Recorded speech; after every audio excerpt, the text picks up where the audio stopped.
ഹിരോഷിമയിൽ America little boy എന്ന അണുബോംബിടാൻ തീരുമാനിച്ചത് ഐഒയ് എന്ന പാലത്തിലായിരുന്നു. പക്ഷേ ലക്ഷ്യം തെറ്റി 240 മീറ്റർ അപ്പുറമുള്ള ഷിമ ഹോസ്പിറ്റൽ കെട്ടിടത്തിൽ പതിച്ചു.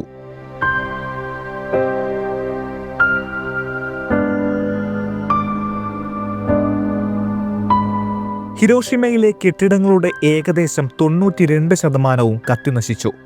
10 കിലോമീറ്റർ വരെയുള്ള കെട്ടിടങ്ങൾക്ക് കേടുപാടുകൾ സംഭവിച്ചു.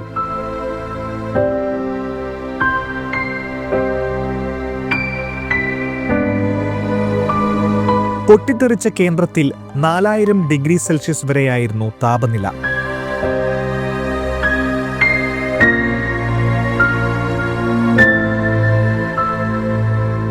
ബോംബ് പതിച്ചതിന് തൊട്ടടുത്ത് ഒരു സ്കൂളായിരുന്നു, ഹോങ്കാവ എലിമെന്ററി സ്കൂൾ. അവിടുത്തെ 400 കുട്ടികളും അധ്യാപകരും മരിച്ചു.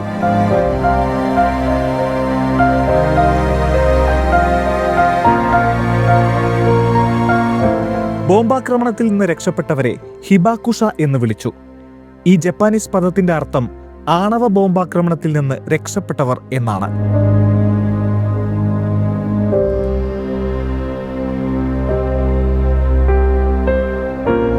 ഹിരോഷിമ നാഗസാക്കി 2 ദുരന്തങ്ങളിൽ നിന്നും രക്ഷപ്പെട്ട വ്യക്തിയാണ് അയാനോ ഹിരോഷിമ.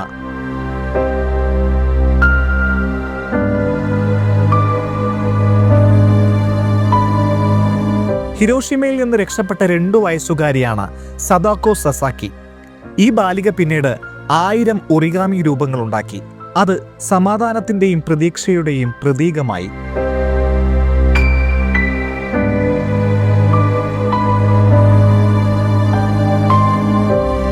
ബോംബ് വീണതിന് 1 കിലോമീറ്റർ അകലെ സ്ഥിതി ചെയ്യുന്ന ഗിങ്കോ മരങ്ങളുടെ അവശിഷ്ടങ്ങൾ ഇപ്പോഴുമുണ്ട്. ദുരന്തത്തിന്റെ ജീവിക്കുന്ന ഫോസിലുകളായി ഇത് അറിയപ്പെടുന്നു.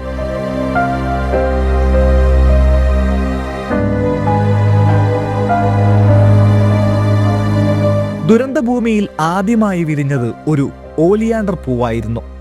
ഇന്ന് ഹിരോഷിമയുടെ ഔദ്യോഗിക പുഷ്പമാണിത്.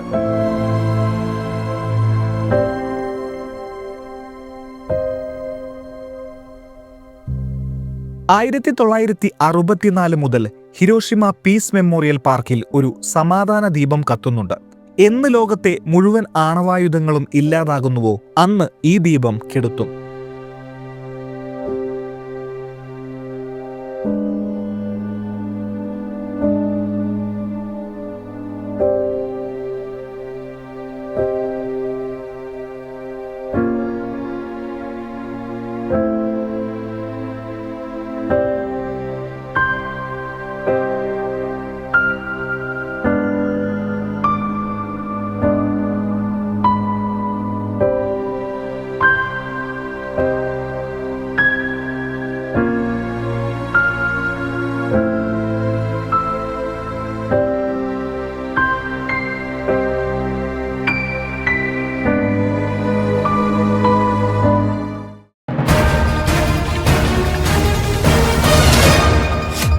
MC ന്യൂസ്, കനേഡിയൻ മലയാളികളുടെ വാർത്താജാലകം.